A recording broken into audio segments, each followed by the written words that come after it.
Ayan, napakilala ko na sa inyo si IMG. IMG stands for International Marketing Group, no? Lagi ako nagmamadali sa akin TikTok kasi 3 minutes lang. So, iksi, no? So, alam nyo ba, pag member ka na ni IMG, ay mayroon tayong 63 benefits. At ang pinaka nagustuhan ko dito is meron kang sariling negosyo. So, kung may negosyo ka ngayon or isa kang empleyado, pwede mong i-do ang business ni IMG kahit hindi pa mag full time. So, part time katulad ng ginagawa ko, no? Kasi meron akong isang small shop, and then part time ko si IMG. So, who knows, 'di ba? Kasi ang ganda-ganda ni IMG. At ito ay lifetime business. Pwede mong ipamana. 'Yun ang isa rin na gustuhan ko, no? Pwede mong ipamana yung business ni IMG. So, kung ikaw ay mataas na ang posisyon dito sa IMG, instant yung beneficiary mo.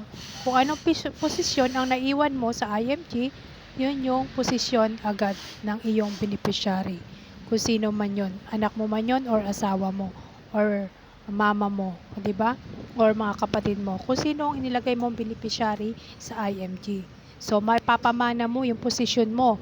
Kung nag-i-income ka dito ng 20,000 or 50,000, depende sa sipag mo, mag-educate. So, instant na ganun ang matatanggap ng iyong beneficiary. So, ang ganda, di ba? No demotion, no quota. So, free time. In free time mo, pwede mo i-do. So, walang pressure, no, di ba? Hindi katulad sa mga company na pressured ka at toxic pa yung mga minsan, di ba? Yung mga ka-office mate mo. So, kung ikaw ay toxic na sa iyong company na pinagtatrabahuhan at hindi ka ini-increase ng sweldo, so i-do mo yung business ni IMG. Message mo ako, kausapin mo ako at ituturo ko sa iyo kung paano. At hindi lang yun yung business side is isa pa lang yun.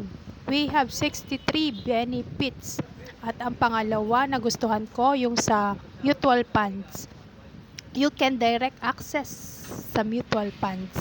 And then, you can direct access sa healthcare. So, ikaw na yung broker ng sarili mong healthcare, ng sarili mong investment. So, ikaw na yung money manager ng sarili mong money. So, wala ka ng broker katulad sa iba, sa mga mall, sa mga bangko. So, may mga broker dyan, kaya mahal yung binabayad mo kasi may percentage na napupunta sa mga brokers. No, 'di ba? So dito, kagandahan sa